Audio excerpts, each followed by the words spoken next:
আপনি কিন্তু আপনার অজান্তেই বিক্রি হয়ে গেছেন, অথচ আপনি কিন্তু জানেনই না।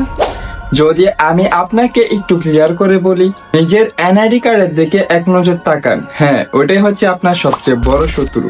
চলুন বিষয়টাকে একটু এক্সপ্লেন করি। তার আগে আমার ভয়েস অফ নাইম চ্যানেলটাকে সাবস্ক্রাইব করে পাশে থাকুন। আপনি কি জানেন ইন্টারনেটের একটি অন্ধকার গলি আছে যাকে আমরা ডার্ক ওয়েব বলি? সেখানে মাত্র কয়েক ডলারের বিনিময়ে আপনার নাম, আপনার বাবার নাম, এমনকি আপনার আঙ্গুলের ছাপ সহ বিক্রি হয়ে যায়।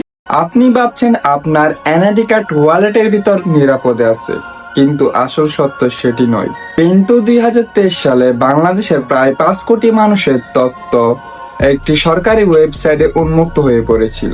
হ্যাঁ ভাই, এটা সত্যি কথা, আমি কোনো মিথ্যা কথা বলতেছি না। আর আমি এই সোর্সটি সংগ্রহ করেছি টেকক্রাঞ্চ থেকে। আজ আমরা দেখব এই তথ্যগুলো নিয়ে হ্যাকাররা কি করে এবং কেন আমাদের ডিজিটাল নিরাপত্তা হুমকির মুখে।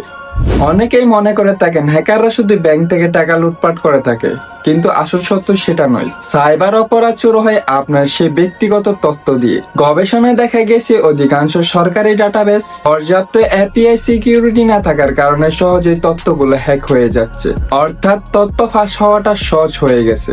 বাংলাদেশে ঠিক তাই হয়েছিল। কোনো হ্যাকিং নয়, শুধু সাধারণ একটা সিস্টেমের ভুলের কারণে কোটি কোটি মানুষের তথ্য গুগলের সার্চ লিস্টে চলে এসেছিল। আপনার ফাঁস হওয়া তথ্যগুলো এখন কোথায়? নিশ্চয়ই মনে প্রশ্ন জাগতে পারে। চলুন আমি এ বিষয়টা আরেকটু ব্যাখ্যা করি। সাইবার সিকিউরিটি বিশ্লেষকদের মতে ফাঁস হওয়া তথ্যগুলো ডার্ক ওয়েবের বিভিন্ন ফর্মে খুব অল্প দামে, অর্থাৎ পাইকারি দামে বিক্রি হয়ে থাকে। এখন আপনি বলতে পারেন হ্যাকাররা এই তথ্যগুলো দিয়ে কি করে? আপনার নামে ভুয়া সিম কার্ড তোলা, আপনার পরিচয় ব্যবহার করে অন্য কাউকে ব্ল্যাকমেল করা, এমনকি আপনার তথ্য ব্যবহার করে ব্যাংক লোন নেওয়ার চেষ্টা করতে পারে। একটি আর্টিকেলে বলা হয়েছে আপনার এই ডিজিটাল যুগে আপনার পরিচয়পত্রটি হলো খনিজ তেলের মতো। আমি সেই আর্টিকেলে পড়েছিলাম যখন কোনো দেশের নাগরিকের এনআইডি কার্ড লিক হয়ে যায়, তখন সেই দেশের জাতীয় নিরাপত্তা হুমকির মুখে পড়ে। হ্যাকাররা তখন জানেন আপনি কোথায় থাকেন এবং আপনার ডিজিটাল ফুটপ্রিন্ট কি। আপনার এনআইডি কার্ডের তথ্য কি কখনো কোথাও ভুলভাবে ব্যবহার করতে দেখেছেন? তাহলে কমেন্টে জানান। আর হ্যাঁ, আপনার সাথে যদি এমন কিছু ঘটে থাকে তাহলে সেই অভিজ্ঞতা আমাদের মধ্যে শেয়ার করুন। আর এই ভিডিওটি সবার মধ্যে শেয়ার করে একটু সতর্ক করে দেন। আমি ভয়েস অফ নাইম থাকছি পরবর্তী কোনো ভিডিওতে।